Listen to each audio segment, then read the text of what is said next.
औज़ुबिल्लाहिमिनश्शैतानिर्रजीम बिस्मिल्लाहिर्रहमानिर्रहीम अस्सलाम वालेकुम वरहमतुल्लाहि वबरकातुहू। प्यारे बच्चों, आज हम अफसाना इबरत में अयोध्या का सफ़र के बारे में पढ़ेंगे।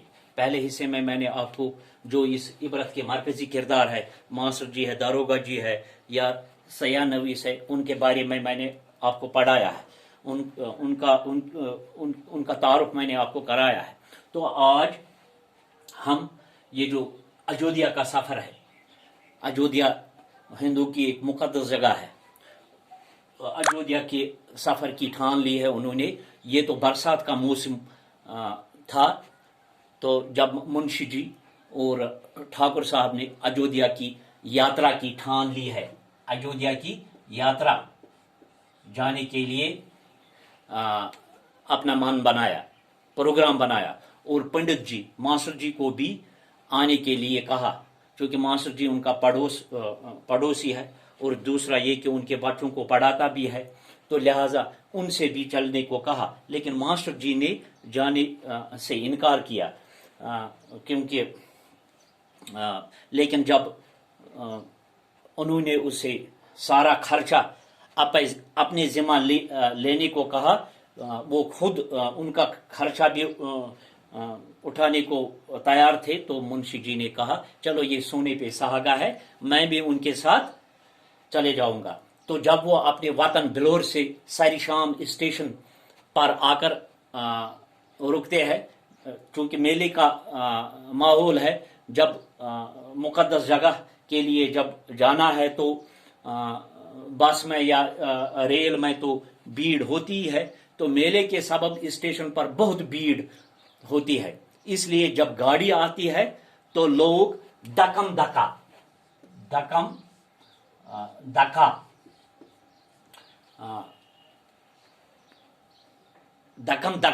यानी धकम धका खाते हुए रेल की तरफ भागते हैं। ठाकुर आतिबल और पंडित जी आगे निकलकर रेल में दाखिल होते हैं, जबकि मुंशी बीचनाथ अपने अहल अयाल यानी बाल बच्चों सिमत दूसरे डब्बे में पहुंच जाते हैं।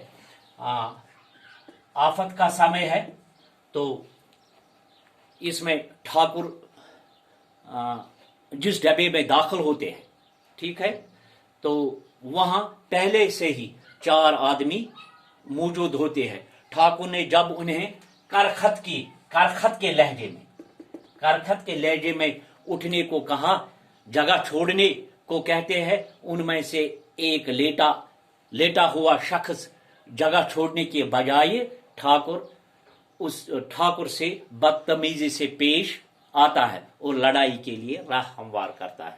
चूंकि दपा अगर कंस आस कुन साथ जुल्म कोरमुत पत समखन सह यछान बह हेम अमिस बदल, तो यही लड़ाई के लिए राह उसने हमवार की है। उस आदमी ने जो रेल में पहले हुए डब्बे में बैठा हुआ था, ताकि वो उससे वो दिन याद आए जब उसने क्या किया है, उसके साथ उस दिन उसने बदतमीजी की। यानी ठाकुर जब इस सब की वजह यानी मालूम करता है, तो वो जवाब देता है कि उससे ठाकुर साहब ने खुफिया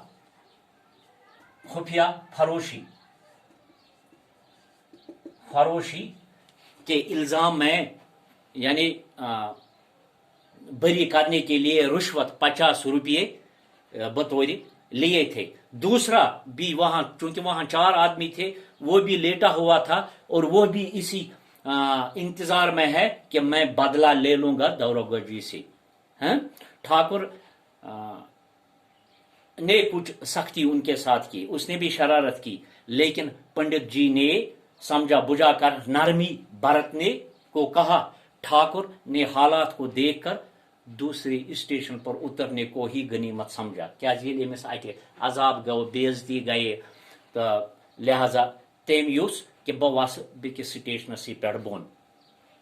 युथु अमो बोन हेत वसन, बोन वथ हमो तुल सामान तो दितुख गाड़ मज, रेल गाड़ मज नबर दरित। ये तुम वथ पीछे उतर गए, देखा कि मुंशी जी का भी यही हाल था। कौन सा हाल? कि शराब पीने से या गाड़ी में भीड़ की वजह से उसका हाजमा खराब हो गया सह त वोथ तम सद गर त वोथ यानी सह पे पत्थर पे सह स्टेशनस मज तमिस परेशानी गमज तो लिहाजा दोद कोर्मुत मगर स्टेशन मास्टरन दित न तमिस तत त बेहन तम कड़ तस लत या तम त कर तस बेइज्जती दोपनस च वोथ यतनसन थोद। ये अयोध्या का सफर का अयोध्या का जो सफर है जब घर से निकले तब तक जब वो ट्रेन से स्टेशन जहां उन्हें उतरना था उससे पहले ही बेइज्जती की वजह से वो उतर गए। तो इसमें कुछ वो अल्फाज है जो समझने में परेशानी होती है, मोटे अल्फाज है, तो उनको मैंने बोर्ड पर लिखा है आपकी आसानी के लिए। यानी यात्रा इसको लिखेंगे हम जियारत, दकम दका, दका खाते हुए या आफत, मुसीबत या परेशानी, मुसीबत, करखत यानी सख्त, खुफिया फरोशी के लफ्जी माने है चोरी से बेचना, चोरी से बेचना यानी कहा माल पत तमिस पुलिस वगैरह रटा, यही हाल था। तो स्टेशन से पहले वो अयोध्या पहले से वो स्टेशन पर उतर गए। तो ये पैराग्राफ मैंने आपको पढ़ाया है और आसान उर्दू में मैंने आपको समझाने की कोशिश की। मुझे उम्मीद है आपने अच्छी तरह से ये जहन नशीन किया होगा। तो उसमें जो अल्फाज है उनकी भी मैंने निशानदेही की है। तो अब मैंने आपको पढ़ाया, आपने क्या सीखा है। तो घरेलू काम के लिए, ये घरेलू काम के लिए मैं आपको पूछता हूं कि दौरान सफर दारोगा जी के साथ पेश आया वाक़ा अपने अल्फाज में बयान कीजिए। तोह छुस बह वनान घरेलू काम, तोह लिखित अन कि दौरान सफर ये तुम घर द्राय अयोध्या खतर ट्रेन मज क्या वाक़ा आव तुमन पेश, वो आपको घर से लिख कर लेना है इंशाअल्लाह रहमान। यानी बतौर घर से लिख कर लेना है बतौर घरेलू काम, ठीक है। फिर मैं देखूंगा कि आपने कितना सीखा है। तो इंशाअल्लाह रहमान फिर हम कल इसके बारे में तबादला ख्याल करेंगे।